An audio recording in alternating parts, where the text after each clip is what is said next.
स्वागत है आप सबका हमारे YouTube channel education point coaching classes में। तो बच्चों, आज मैं आप लोगों के लिए लाई हूँ क्लास 9 के सामाजिक विज्ञान विषय की वर्कशीट नंबर 10। 29 जुलाई की वर्कशीट है, तो स्टार्ट करते हैं इस वर्कशीट को। बच्चों, आज भी हम संसद टॉपिक पर ही डिस्कशन करने वाले हैं। तो आज हमारा जो टॉपिक होने वाला है वो ये है कि हमें संसद की आवश्यकता होती क्यों है।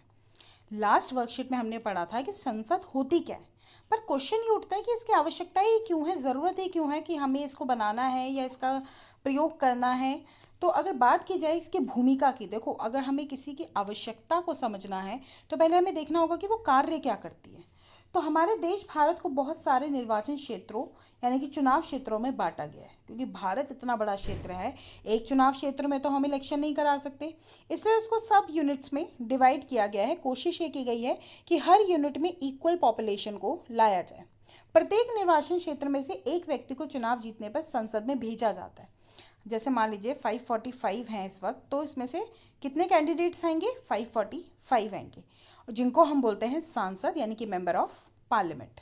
चुनाव लड़ने वाले अब उम्मीदवार आमतौर पर अलग अलग राजनीतिक दलों से संबंध रखते हैं। चुने जाने के बाद ये उम्मीदवार संसद सदस्य या सांसद एमपी कहलाते हैं, और इन सांसदों को मिला के बनती है संसद। देखो, ज़रूरी नहीं है कि संसद के जितने भी मेंबर हैं वो एक ही पॉलिटिकल पार्टी के पास होंगे। भारत में 750 से भी ज़्यादा राजनीतिक दल हैं, और हमारे पास चॉइस है कि हमारे जितने भी कैंडिडेट्स खड़े हैं उनमें से किसकी नीति, किसकी पॉलिसी हमें अच्छी लग रही है, हम अपने से हमारे सोच वाली नीति को हम वोट दे सकते हैं। वहीं अगर बात की जाए संसद के कार्यों की, तो संसद का जो कार्य है सबसे पहला है राष्ट्रीय सरकार का चुनाव करना। यस, लोकसभा लेवल पर केंद्रीय सरकार जो बनती है वो संसद से ही बनती है।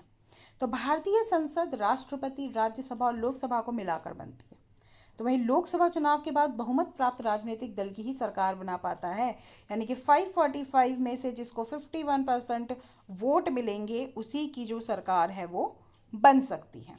कभी कभी बहुमत ना होने की दशा में गठबंधन होता है, यानी कि दो या दो से ज़्यादा पार्टी मिलकर सरकार बनाती हैं।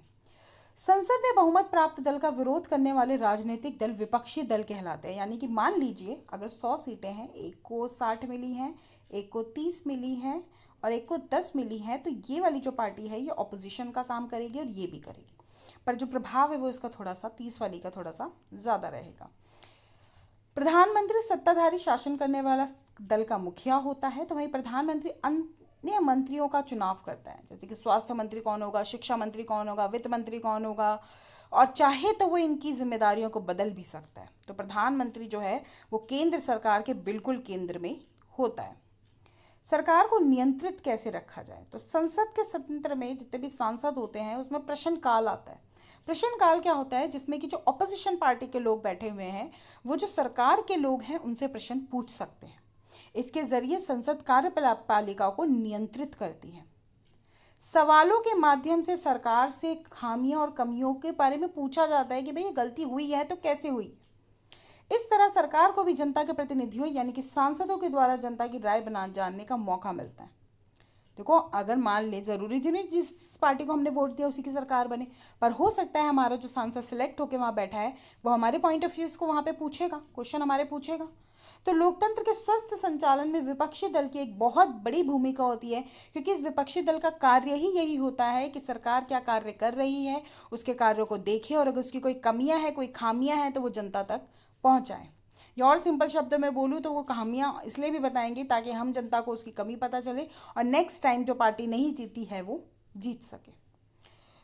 तीसरा, कानून बनाना। जी हाँ, यही संसद है जो मिलके कानून बनाती है। कैसे? संवैधानिक तरीकों से। वहीं अगर बात की जाए प्रश्नों की, तो इस वर्कशीट में भी हमें 4 प्रश्न दिए गए हैं। सबसे पहला, हमारे देश के लिए संसद क्यों महत्वपूर्ण है। देखिए, पूरी वर्कशीट में ही महत्व इसका दिया गया है कि संसद के बिना तो शायद जनता के पास अधिकार ही नहीं है। वहीं अगर इसके महत्वपूर्ण मुद्दों की बात की जाए, तो राष्ट्रीय सरकार का चुनाव करने के लिए सबसे बड़ी बात है कि भाई केंद्र सरकार बनाने के लिए हमें संसद की आवश्यकता है। सरकार को नियंत्रित रखने के लिए भी हमें इसकी आवश्यकता है, यानी कि जिसको हमने बनाया है उसको नियंत्रित भी करना है, उसको पूरी शक्तियाँ नहीं देनी है। तीसरा, कानून निर्माण के लिए, जो कि अभी हमने तीसरा पॉइंट पढ़ा। क्वेश्चन नंबर 2, राष्ट्रीय सरकार कैसे बनती है। तो लोकसभा चुनाव के बाद लोकसभा में जो बहुमत प्राप्त राजनीतिक दल होते हैं वो सरकार बनाते हैं। अगर एक पार्टी नहीं बनाती तो दो या दो से ज़्यादा पार्टियां मिलकर बनाती हैं। तो यही है जो राष्ट्रीय सरकार बनती है। तीसरा, संसद सरकार पर कैसे नियंत्रण रखती है? तो संसद में जो सांसद होते हैं उसमें प्रश्नकाल होता है। प्रश्नकाल के दौरान जो सांसद होते हैं वो रूलिंग पार्टी से ये पूछ सकते हैं, कोई भी प्रश्न पूछ सकते हैं, उनकी खामियां उनकी कमियां जानने की कोशिश कर सकते हैं। तो इस प्रकार संसद सरकार पर नियंत्रण रखती है, क्योंकि सरकार को पता है कि अगर हम कोई गलत कार्य करेंगे तो हमें आगे जाके संसद में जो ऑपोजिशन पार्टी के लोग बैठे हैं उन्हें आंसर देना पड़ेगा। क्वेश्चन नंबर 4, आपके अनुसार संसद हमारे लिए क्यों ज़रूरी है? भाई देखो, जनता की आवाज़ सरकार तक पहुंचा रही है संसद, सरकार को नियंत्रित कर रही है, क्योंकि अगर सरकार को कंट्रोल करने वाला कोई नहीं होगा तो फिर तो वो अनियंत्रित सरकार हो जाएगी। कानून का निर्माण करती है। तो इस प्रकार देखा जाए तो संसद हमारे लिए महत्वपूर्ण है, या और सिंपल शब्दों में बोले तो लोकतंत्र की नींव है। इसी के साथ आज की वर्कशीट हमारी पूरी होती है। मिलते हैं नेक्स्ट वीडियो में। Thank you so much.